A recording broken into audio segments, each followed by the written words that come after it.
पर इस्तीफा दे और अपने केस का जो है वो सामना करें अदालत में जाकर। अपनी बेटी को इंसाफ दें, ये लोगों की बेटियों को इंसाफ देना चाहते हैं, अपनी बेटी को इंसाफ नहीं दे पा रहे। अस्सलाम वालेकुम, आप देख रहे हैं के न्यूज़ चैनल इंटरनेशनल। यूट्यूब पर हमारा चैनल सब्सक्राइब कीजिए और रहें दुनिया भर की खबरों से बाखबर।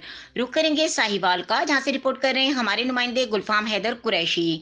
हड़प्पा में सहाफ़ी का गवर्नर को सवाल करना जुर्म बन गया।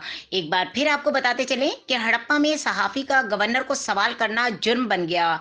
गवर्नर चौधरी सरवर के राइट हैंड और vice chairman overseas commission Punjab Waseem Ramis सवाल सुनते ही बफर गए और कत्ल की धमकियां देने लगे। तफसीलात के मुताबिक हड़प्पा में एक प्रोग्राम के बाद जब सहाफ़ी आसिफ गुज्जर ने गवर्नर पंजाब चौधरी सरवर से सवाल किया तो गवर्नर पंजाब का राइट हैंड और चौधरी सरवर का NA 148 में मुबैना मेन सपोर्टर, जो कि ओवरसीज कमीशन पंजाब का वाइस चेयरमैन भी है, सहाफ़ी आसिफ गुज्जर को सरेआम कत्ल करने की धमकियां देने लगा।